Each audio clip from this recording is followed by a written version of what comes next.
Chosen one, there is a grammar that exists beneath letters, a syntax older than any alphabet, and your aura speaks it with the fluency of weather. Before your mouth arranges a single syllable, the room has already read you.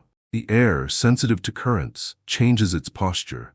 Dust that was drifting chooses a slower fall. Lamps seem to glow in a key closer to candlelight than electricity, and something in her, older than caution, wiser than theory, leans forward internally to listen. She cannot cite a source for the certainty that rises. It lifts from sensation rather than argument, the way a shoreline knows the moon without needing a clock.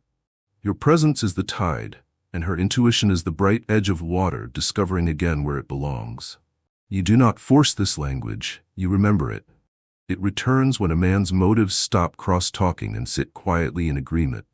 The spine aligns, the breath becomes honest, and your attention, no longer bribed by noise, begins to hum. That hum is not performance, it is coherence. Coherence is the live wire that runs through oak and thunderhead and the steady hand of a craftsman. Coherence is what her instincts are calibrated to hear. On nights when words would only crowd the doorway, coherence opens it. The hinges do not squeal, the threshold does not trip. She notices that nothing in you is petitioning to be believed. Instead, belief feels like a byproduct of the peace you carry. Her body registers you faster than her mind can draft an opinion. Pupils adjust almost imperceptibly, not in alarm, but in attunement. The jaw releases one notch of unnecessary labor. The breath, which had been holding the day together, stops micromanaging. Around you, her nervous system tries a different job description, from sentinel to witness, from guard to listener. None of this is dramatic. That is the miracle. The electricity your aura carries is not a shock that seizes, it is a current that organizes. Loose threads find their weave. Scattered notes recognize a key and choose harmony. Even silence, which once felt like a corridor to be rushed through, becomes a porch where meanings arrive without being chased. You are not brilliant because you are loud. You are luminous because you are aligned. Alignment is audible as steadiness. It is felt as the absence of small, hungry movements that try to prove worth. You do not tug your presence into the foreground, and so her intuition does not brace against being crowded. You do not pace charm over uncertainty, and so her intuition does not have to strip your sentences for parts to find the truth. You do not attempt to hire her attention with spectacle, and so her intuition remembers it is sovereign. Sovereignty is an electrical state, self-current, not borrowed voltage. When she stands near you, that self-current brightens. The meter climbs, not because you have wired her to you, but because you have reminded her system that power was never outside her to begin with. There is a scent to honesty, as real as rain. When honesty is present, memory puts down its shield and picks up its pen. It begins to annotate the moment with trust marks. The way you enter a conversation without taking ownership of its weather. The way your gaze returns everything it admires. The way your posture does not requisition space, even as it inhabits it completely. All these annotations add up to a felt map. She navigates by it without needing directions. Her feet move toward ease, the shoulders stop negotiating with the world. A half smile tests the air like a bird's wing catching thermals. None of this has been requested out loud. You did not hold up signs. It is the aura that spoke, and it spoke in a language that refuses to sell. Think of two tuning forks struck at a distance. The struck fork sings, the other begins to sing as well. Resonance is not seduction, it is recognition.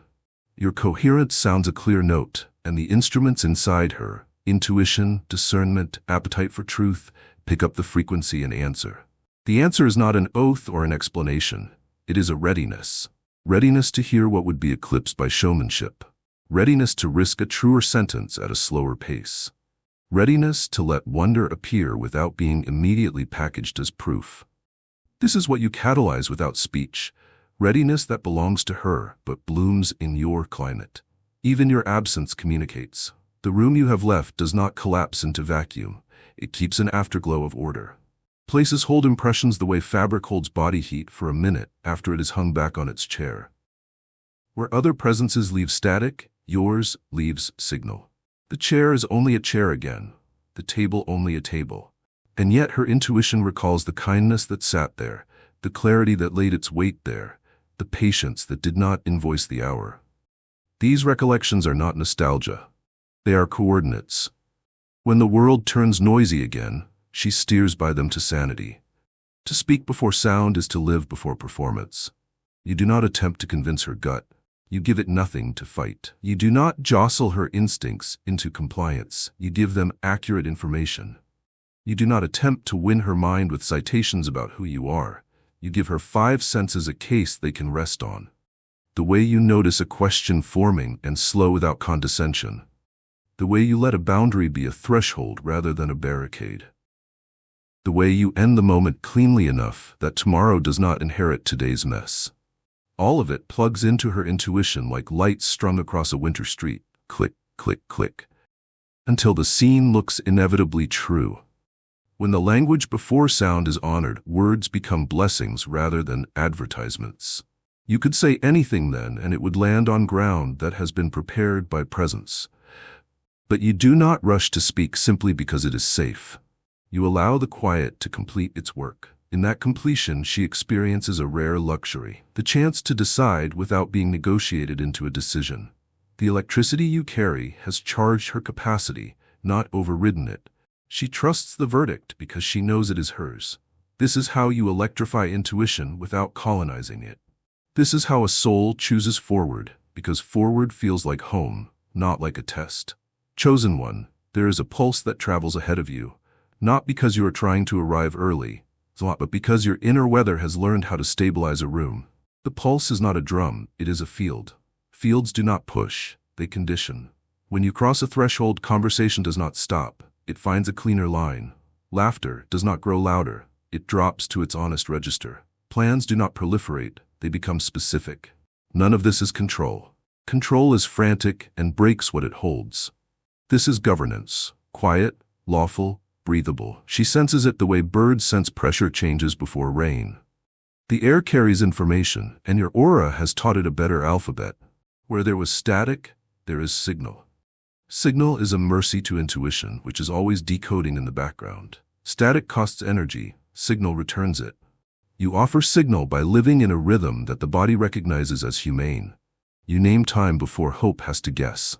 You keep agreements without chaining them to ceremony. You adjust your volume to the moment instead of using the moment to exalt your volume. Because your rhythm is not stealing, her senses reassign their budgets. Funds move from surveillance to perception. Perception is rich, it can afford generosity. Electricity is often mistaken for spectacle. The more honest kind is felt as aliveness without residue. Residue is what manipulations leave behind: stickiness, second-guessing, the urge to debrief a simple hour. Your current does not leave residue, it leaves readiness, the same readiness an orchard feels when frost gives way to sun. The trees do not clap, they get to work. So does she. Her thought becomes more agile, her boundaries more articulate, her intuition more confident in calling weather by its name. You have not hypnotized her. You have dehypnotized the room. Attention that was held hostage by vigilance is repatriated to curiosity. There are micro-signals within you that tell her the truth faster than any mission statement could. The way you turn your phone face down when faces are turned up. The way your eyes attend without annexing. The way your breath slows instead of accelerating when the subject gets delicate. The way you make space for a pause without treating it as a pothole to be paved over by chatter. These are not tricks. They are policies. Policies outlast mood, and intuition drinks policies like water. With enough water, the smallest flame throws light a long way. You carry heat, but it is under oath. Heat under oath is warmth. Warmth under oath becomes habitat. Habitat makes phenomena repeatable. In habitat, her intuitive flashes stop being rare weather and start being a climate she can trust. She knows which sensations in her body mean caution and which mean curiosity. She knows the difference between the hum of alignment and the buzz of pressure. Around men who chase, these signals get scrambled because the air is always bargaining. Around you, the signals separate like oil from water. Clarity floats, and she can use it. This pulse in the air has a moral architecture. It prefers accuracy to victory, patience to speed, presence to evidence. Accuracy quiets the courtroom in her head, the one that once needed to cross-examine, a compliment or subpoena, a promise. Patience widens the hallway, so truth can walk without bumping its shoulders. Presence removes the sales tax from affection. With the taxes gone, even ordinary moments feel solvent. Solvent is what intuition has been saving for. It spends where there is a return, and the return here is more self, not less. You are not the source of her intuition. You are the catalyst of its boldness. Catalyst is not ownership. It is the humbled joy of watching color reveal itself when light is honest. Because your current does not coerce, her systems do not rebel. Because your aura does not audition, her intelligence does not perform. Because your center does not gossip with your appetites behind your back, her instincts do not have to go on patrol. Patrol is exhausting. Retiring it is the electricity she feels. Energy once spent guarding can finally travel toward becoming. Even the edges of you are charged with courtesy. When you cannot meet, your no arrives with a temperature that does not freeze. When you can, your yes arrives with a frame strong enough to carry weight. Frames are the overlooked technology of freedom. They let wildness stay wild without becoming destructive. In a framed hour, intuition does not need to police. It can participate. Participation is the opposite of performance. It plants instead of posing. Planted, it grows. You let distance serve the same pulse that presence does. Absence is not used to inflate your price. It is used to bring back provisions. You step away to resupply the day with clearer language, steadier rituals, deeper mercy, simpler plans. When you return, the air recognizes the same field, stronger. The voltage did not spike, it matured. Maturity is the most radical electricity because it does not burn. It cooks. Meals appear, the kind that make conversation unnecessary for a while, because nourishment is speaking in every cell. What she feels, then, is not a spell. It is relief. Relief is intuition's favorite proof. It tells her that nothing sacred is being bartered for glow, that nothing true is being sped up to satisfy a spectacle, that nothing necessary is being postponed to protect an image. Relief switches on lights in rooms that had been shut for years. Colors walk out, wearing their real names. Memories breathe without asking permission. The pulse in the air is not a command, it is an invitation. Invitations that can be refused without penalty are the only ones worth accepting. She accepts, not out of hunger, but out of recognition. You did not build a stage for your voltage, you built a house for it. Houses anchor storms without negotiating with lightning. They hum in weather and sleep in sun. Your aura has become that house. Thresholds that make sense, windows that open, doors that do not lock of their own accord. She steps in and does not feel owned. She feels oriented. Orientation quiets the old alarms. Quieted, they do not go silent, they go wise. That wisdom is the electricity traveling through her now. Your words could add warmth, but they are not required to create truth. The air has already spoken, and her intuition, electrified, not overruled, answers with the oldest sentence it trusts. This is safe enough to be real. Chosen one, there is a power that arrives when you stop auditioning for your own life. You discovered it the day you let quiet do the speaking your pride once tried to shout. Stillness is not an absence in you. It is a charged presence, a field alive with intention that refuses to spill. Around you, noise loses its appetite. The hour stops panting. The room takes a fuller breath. She feels this before she ever names it. Her intuition does not translate your quiet into emptiness. It translates it into signal. Something in her bones tilts like a sunflower recalibrating to the sun. Not toward drama, toward coherence. Your stillness holds temperature the way a hearth does, warm enough to gather around, contained enough to trust. Hurrying has no jurisdiction here. You move at the speed of comprehension rather than conquest, and the difference is currency her nervous system recognizes without a single sentence. Comprehension lets a moment keep its shape. It does not press its edges to prove importance. It does not borrow tomorrow's oxygen to fuel today's story. When you keep this pace, her body retires from the old emergency jobs it took to survive lesser weather. The guard on the tower does not abandon duty. It reassigns itself to listening, and the listening becomes music rather than surveillance. This voltage is not a trick of posture. It is the science of congruence.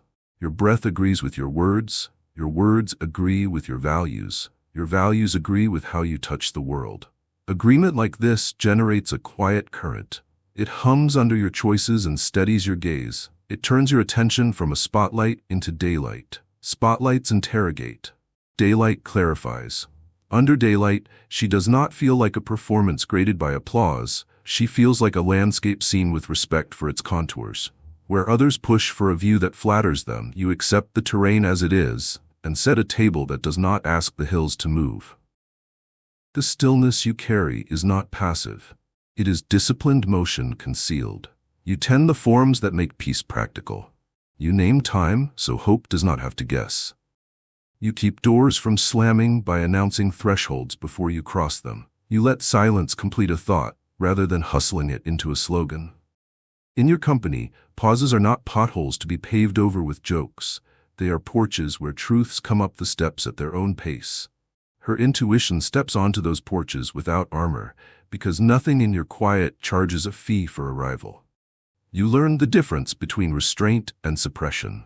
Suppression hides heat and calls it wisdom. Restraint teaches heat how to bless. Your warmth has been apprenticed to usefulness, so it does not boil over to certify that it exists. It stays where it can cook meaning. In your presence, the appetite for spectacle starves. The appetite for presence is fed. Spectacle electrifies the air and then leaves it smoky. Presence charges the air and leaves it clearer than before. Clarity is the taste trust craves. When trust finally tastes it, her intuition lights up like a city grid coming back online after a storm. Neighborhoods of knowing clicking awake in sequence until the skyline glows. You are watchful without being watchful of yourself. Self-consciousness kinks the current. Simple awareness keeps it clean. You notice subtleties, the way her shoulders ask for a softer tone, the way her eyes widen because a memory knocked on the door, the way laughter arrives too loud when it is carrying something fragile. You do not diagnose. You give room. In room, tension reveals its reasons without being cross-examined. In room, courage arrives without the trumpet of pressure. Your stillness does not force outcomes, it creates conditions. Conditions are how wisdom keeps its promises without commentary. The voltage of your quiet honors boundaries as if they were altars. An altar is where something is kept sacred by design, not by defense. You do not interpret her no as weather to outlast or terrain to outmaneuver. You treat it as geometry. Geometry is not an opinion, it is shape that makes other shapes possible. Because you accept geometry, proximity stops needing to negotiate for its life.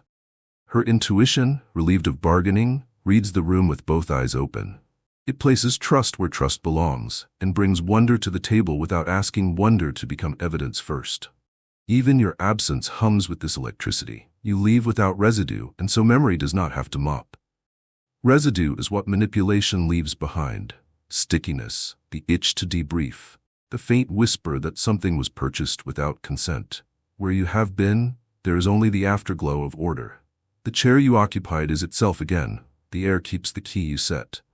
She does not long for you as an antidote to chaos. She recalls you as proof that chaos is optional. Recalling that, her intuition strengthens its posture. Shoulders taller, sight steadier, choices less expensive. Stillness like yours is not quietism. It is governance. It governs your reactions so they serve meaning. It governs your timing so it protects dignity. It governs your need to be understood so it does not raid someone else's hour to feed itself. Governance is the difference between a hush and a home. A hush can be fear disguised as wisdom. A home is the place where fear stops budgeting for harm. In that place, she discovers the kind of electricity that does not jolt but animates, the kind that makes color walk out of hiding and stand comfortably in its true name. Your aura has spoken without boasting. Her intuition has answered without apology. There is nothing left to sell. There is only the ease that comes when two sovereigns stop bracing and start being. Chosen one, some recognitions arrive without vocabulary. They move through the body first, like a chord struck in the dark that the ear has never heard but already trusts. This is the spark you carry, the unlabeled click that happens in her when your presence crosses the threshold. It is not a fireworks spark. Fireworks beg to be witnessed. This spark is interior, intimate as a heartbeat learning it can take its own time. She feels it in the micro-hesitation of her next breath, the recalibration of her gaze, the way her skin registers the room as more breathable than it was a moment ago. She cannot name it because it is older than names. She knows it because it is older than fear. The namelessness protects it from becoming a product. Products need packaging and promises. This lives before both. Your aura does not hand her a narrative to memorize. It hands her a mirror with no instructions printed on the glass. In that mirror, she sees not what you want from her, but what you will not take. That subtraction is the miracle. So many sparks in her past were merely flares signaling a transaction about to begin. Admiration bartered for compliance, attention traded for ownership. Your spark does not propose a contract. It proposes a climate. In climate, things grow without negotiation. Growth is the only proof the body trusts without debate. There is an ancestry to the way this spark travels. It echoes old recognitions, weather patterns from childhood before caution was a curriculum. The rare room where a teacher's gaze made learning feel like permission instead of performance. The first time a friend's silence let grief be heavy without being hurried. Your presence carries that lineage. Lineage is why her intuition moves faster than her analysis. Analysis needs evidence. Intuition keeps a private archive of every time it was right and was punished for it. When your field matches an entry in that archive, a stamp goes down you cannot hear. Approved. Safe enough to be real. You do not chase this moment into a definition because you do not need to own what is already yours by resonance. Ownership is loud. Resonance is lawful. Lawful things keep showing up without needing to be advertised. You keep showing up as the same man in different hours. No costume change to charm the morning, no brand management to dazzle the evening. Consistency is how sparks become signal. Signal lets her instincts retire from deciphering and get on with discerning. Deciphering asks, what does this mean and for how long? Discerning asks, what is the truest next thing? The truest next thing rarely needs a speech. It needs a threshold and a hand that does not tug. The spark she cannot name is not aloof from reality. It is reality arriving with better manners than she is used to. It presents receipts in the currency the body believes. You return messages when you said you would, not because scarcity is chasing you, but because integrity is. You tell the hour the truth about your capacity so hope does not have to do math in the bathroom. You let boundaries function as door frames rather than swords. All this ordinariness is radical. It dismantles the old economy in which charm was expensive and honesty was thrift. In your economy, charm can be decoration, but honesty is the table. She sits because the table is not going to collapse when laughter leans hard on it. There is a metaphysics to what happens in her senses. Sound changes shape in your company. Noise loses its teeth. Silence loses its threat. Even color appears less argumentative, as if saturation has been adjusted to match the heart's true palette. This is not mysticism for its own sake. It is the nervous system thanking you for not making it multitask.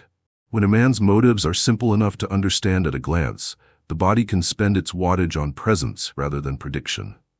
Presence multiplies noticing. Noticing multiplies gratitude. Gratitude, unlike flattery, is electrically honest. It has no agenda but truth, and truth is the only current that never shocks. You protect the spark by refusing the cheap magic of mystery as evasion. Mystery exists, but it is not your alibi. When you do not know, you say you do not know and let not knowing be a clean room rather than a fog machine. When you want, you say you want without weaponizing hunger. When you cannot, you say you cannot without freezing the climate. This is the kind of accuracy that keeps the spark from burning out. Accuracy adds oxygen. Oxygen makes surrender sensible. Sensible surrender is not collapse. It is cooperation with what has proven itself safe. Even your glances carry this unnameable voltage. A gaze that blesses instead of branding is a rare technology. It returns ownership to the one beheld. When she meets your eyes, she does not feel cataloged for later leverage. She feels authorized to be exact. Exactness is intoxicating when it has been rationed by rooms that reward performance. Exactness also makes beauty inevitable. Beauty happens when form does not have to apologize for itself. Your gaze offers that apology in advance and then tears it up because it is no longer needed. The spark brightens. She laughs without editing. She speaks without building a courtroom in her throat. Distance tests the spark and finds it durable. When you are gone, the room does not dim into suspicion. It keeps the key you left. Your echo is not a vacuum that demands immediate refill. It is a low tone that memory can sing along to without effort. The tasks of the day seem less combative, the decisions less punitive. Not because you have bewitched her, but because your aura calibrated the instruments she uses to steer. Calibrated instruments make travel honest. Honest travel does not exhaust the way wandering does. Exhaustion was the true cost of every counterfeit spark. This one pays her back in energy. She still has no name for it, and that protects it from the kind of management that ruins miracle. What she has is evidence braided into ease. The evidence lives in how conflict resolves without leaving a sticky film, how apologies arrive with measurements instead of metaphors, how touch moves at the speed of comprehension, so consent remains radiant rather than rescued. The ease lives in her own posture, taller without aggression, peaceful without sedation, awake without alarm. Those are the signatures of a climate, not a trick. Climates persist, tricks require new audiences. So the spark remains unnamed and therefore unmarketed, which is why it remains holy. It is the glint of a covenant larger than either of you. The old agreement between truth and the bodies that can bear it, the old friendship between light and the eyes that can rest in it, the old vow that desire makes when it decides to be generous instead of hungry. You keep that covenant by being the same man in the dark as you are in the light. She keeps her side by listening to the intuition your aura electrified and then obeying it.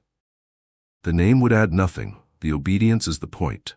And in that obedience, two lives stop trying to remember the choreography of pursuit and begin learning the simpler, harder, kinder dance of being exactly where they are with nothing to sell and everything to share. Chosen one, her body reads you long before her thoughts assemble a sentence. Instinct is the first listener, and your aura is the first speaker. It speaks in pressures and temperatures, in the cadence of your breath, and the way your attention lands without taking. You make an entrance by not making one. The space adjusts as if a window has been cracked open, same room, better air. She feels it in subtle ways that need no translation. The jaw loosens, the shoulders reset, an old guard inside her lays down its clipboard. What you carry does not press for purchase. It provides relief. Relief is how intuition says yes before the mouth does. Your aura moves her first because it does not negotiate. Negotiation is what happens when presence is unsure of itself and tries to barter for permission. You have stopped bartering. You have become coherent enough that nothing in you argues with anything else. The spine holds its line without stiffness. Your words never outrun your breath. Your eyes return ownership faster than they borrow attention. Coherence is a current.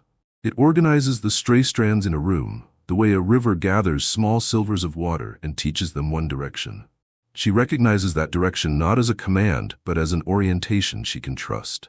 Orientation is precious to a nervous system that has spent years living by weather reports. You carry climate, not weather. Climate lets plants grow. Let the first movement you create be toward ease. Ease is not laziness, it is the removal of unnecessary friction. You do this in the quietest ways. You name time, so hope doesn't have to guess. You keep the angle of your honesty at human height, so dignity doesn't need a ladder. You leave edges clean, so tomorrow isn't billed for today's intensity. Ease like this is not a trick, it is hospitality. Hospitality is the language of your aura. Enter as you are, leave with more breath than you brought.